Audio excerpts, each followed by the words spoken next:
Your Eminence, Reverend Fathers, Presbyters, and brothers and sisters in Christ, Christos Anesti.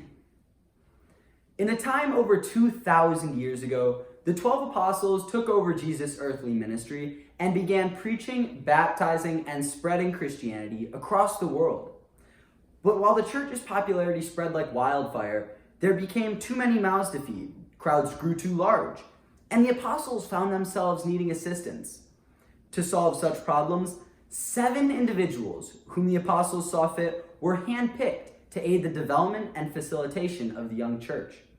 These 7 men were the first to step into a completely selfless but necessary role as deacons in the Christian church.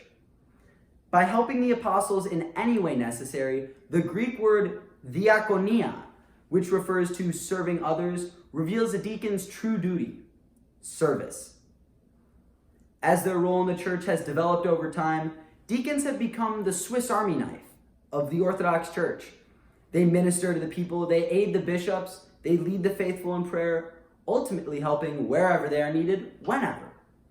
This vastness of a deacon's role helps us see that they serve in a myriad of ways, which sets a fantastic example for all of us.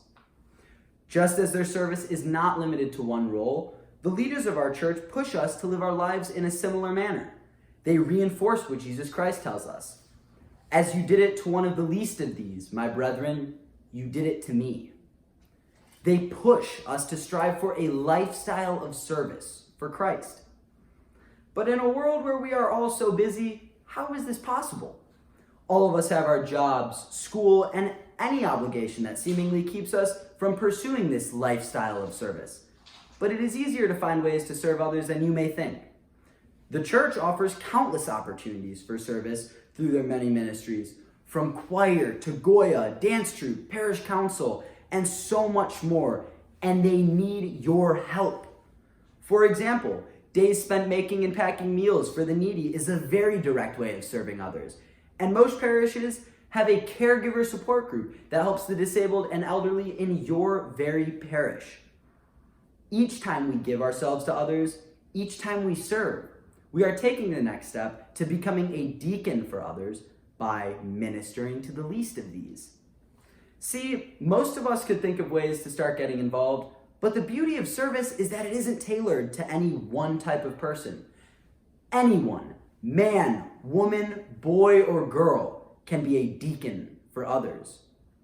Women play a vital role in the Philoptochos, a women's group that is dedicated to aiding the poor, hungry, sick, orphaned, and victims of disasters. Young girls can serve in Holy Week services, representing the myrrh-bearing women, the first woman to see Christ after the resurrection. And even as a young man, my parents still ask me every Sunday, "Are you going to serve in altar this Sunday?" As I hope many of you may have realized, you can help too. As a wise man once said, now is the time. Now is the time to choose something you can do. Now is the time to involve yourself. Now is the time to pick up your cross, to live a lifestyle of service, to be a deacon for others. And in today's day and age, we need deacons more than ever. Service isn't a new concept, and in our ever-growing world, with COVID-19 knocking on each of our doors, we are now tasked with an incredible opportunity to minister to the least of these. As COVID has touched every corner of our lives, we can serve others by following the safeguards promoted by the leading doctors of our nation. Wearing a mask in public doesn't protect you from the yaya, more so than how it protects the yaya from us or anything that could harm her. When we try to keep those who are susceptible safe, we are ministering to the least of these. Amid these times, my brothers and I have recently begun to take action ourselves. Because hospitals are not allowing visitors, people are dying alone. Many weren't dropped off with a device to communicate with their families. Most don't have chargers.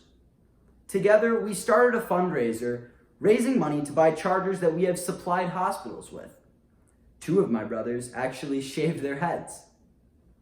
Our vision of giving each patient the opportunity to talk to their loved ones helps keep us all together by serving one another and providing those who may be lonely with company.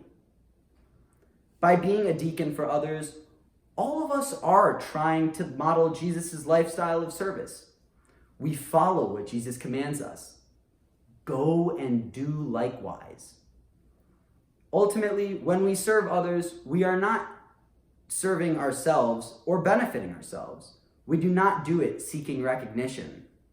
As we continue to serve the least of these, we find that admiration and accolades is not the return. But St. John tells us what we come to realize. It is no longer I who live, but Christ who lives in me. Thank you.